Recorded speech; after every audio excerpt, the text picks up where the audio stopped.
This week's artifact is Watchmen, based on the popular graphic novel by Demi Moore and directed by Zack the Snyderman. The film follows a group of Earthling superheroes who fight crime using their mighty powers of punching and kicking and, somersaulting and— oh shit! Okay. However, costume vigilantism is outlawed for being too effective, forcing all the Watchmen to either retire, or keep working as government stooges, or continue doing whatever they want. Soon, the Watchmen start getting watched too hard, prompting the emo one to start a live journal. Rorschach's journal, October 12th. Papa Smurf throws a tantrum on live TV, then puts himself on a Martian timeout, and puts his pubic hair on timeout as well. His absence allows the Soviet Union to step up their war efforts in a safe space. Rorschach is cornered by the police and goes to jail, where he cheats on his diet by indulging in a little fried food. Papa Smurf's girlfriend Hot Pants puts in a transfer to become Owl Boy's girlfriend instead, and they help the Rorschmeister escape. Papa Smurf tries to win Hot Pants back by showing her his arts and crafts project, but she tells him this part is pointless, and let's just get to the third act already. Stop! You're bullshit! Rory and Owl Boy find out that their friend Weird Headband is the master chef behind the whole enchilada. They confront him at the wall from Game of Thrones, where he lives with his pet fever dream. A bunch of cities go kablooey, but Headband explains that the only thing cooler than 1,000,000 deaths is 1,000,000,000 non-deaths, so they let him off with a stern warning.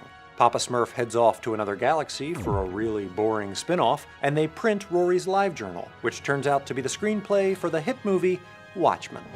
Watchmen deconstructs traditional comic book tropes through its depiction of superheroes as flawed individuals, aka individuals who like to fuck. Rather than shining examples of patriotic virtue, these characters range from nihilistic— life is a highly overrated phenomenon— to disturbed and violent, to having a dad bod. Whereas classic comic book heroes are customarily identifiable as good guy versus bad guy, Watchmen blurs the lines between the two better than Robin Thicke did when he plagiarized Marvin Gaye. Weird Headband appears to be a Lex Luthor-style megalomaniac who goes around giving cancer to people willy-nilly and wiping out entire cities, also willy-nilly.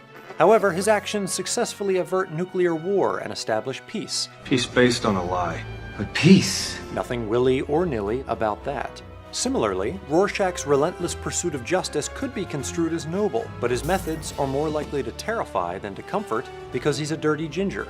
He breaks into crime scenes, tortures criminals for information, and brutally murders those he deems guilty. He also seems like the kind of friend who never remembers your birthday, but always expects you to remember his. In order to better understand Headband and Rorschach, one must begin with their names. Headband, or Ozymandias in Egyptian, refers to Ramses II, a powerful pharaoh who built a massive empire of cultural, architectural, and religious achievements. Headband considers himself to be a modern-day pharaoh, only without the whole pulling your brains out through your nose thing, so he acts as he believes a legendary ruler would. Rorschach's name and mask are derived from the Rorschach test, which famously always shows a picture of my mother giving me a firm spanking. Rorschach believes right and wrong are distinct, black and white, with no gray area, not even where the black and white parts overlap. Once he determines a wrong has been committed, he must punish it with all of his might. Because there is good and evil must be punished. These two philosophies clash when Rorschach learns of Headband's genocidal shenanigans. In the parlance of ethical theory, Headband is a consequentialist. He justifies his actions by evaluating their ultimate consequences. Killing millions. To save billions. Which makes total sense. In contrast, Rorschach is a deontologist. He believes that one must be judged by the actions they take and not the results of those actions. You are meant to exact justice. Damn, that makes sense too. Rorschach delivers his journal to Bright Bart Simpson, and while the film remains flirtatiously coy about whether its contents are published, the viewer is forced to confront the question, is revealing the truth more important than preserving the peace? Or perhaps Papa Smurf was right all along, and none of it matters because everything is predetermined. We're all puppets, Lori. Which is how I know this episode is going to end, right? Now, For Earthling Cinema, I'm garyx wormuloid. Hey guys, thanks for watching. This is Jared, the director of Earthling Cinema. I'm here with our editor, Ryan. Yo! Not only do you guys watch the show, but you leave some really good, really entertaining comments, and we wanted to take this time to share some of our favorites with you. So I'm gonna hand it off to Ryan. All right. First, we have Sir Cernus. He says in our sausage party video, a team of animators had to work for months on end to create a scene in which a bunch of anthropomorphized food items fuck each other. Jared? That's a very acute observation, and you're absolutely right, and I'm sure that those people left work horny every day. Next, moving on. That guy over there writes, so is this movie arguing that the afterlife doesn't exist, or that the afterlife exists and is horrible? He's talking about the sausage party video. I don't think the movie's making any kind of argument about, like, you know, what happens after you die. More that they're just saying that what you've been told is not true.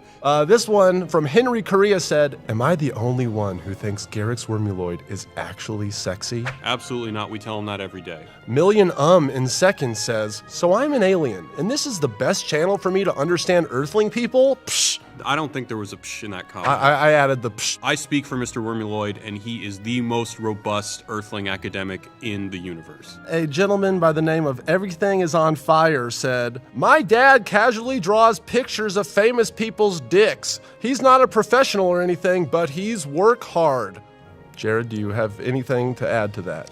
I'm glad that your dad is following his passions, and I'm glad that he's working hard, and are there professionals who do that? Moving on. Not Noticed Kuhai says, I want to thank you, Wisecrack. I really enjoy all the content you upload to YouTube. I showed some of your videos to my dad and he totally loved it. He is 64 and he even learned how to use YouTube just to watch your videos. And thanks to you now I have new conversations, themes to talk to my dad every time you guys update. Appreciate it, dude. That's awesome. Thank you, Not Noticed Kohai, as far as, you know, elevating conversations between you and your dad or just giving you guys stuff to talk about. That's the whole reason we do this. Thank you for sharing that. That's really awesome. All right, dude, that's all I got. So let us know if you want us to do this more. You know, leave some comments and maybe at the end of other videos we'll share your thoughts. Thanks a lot, y'all. Bye-bye.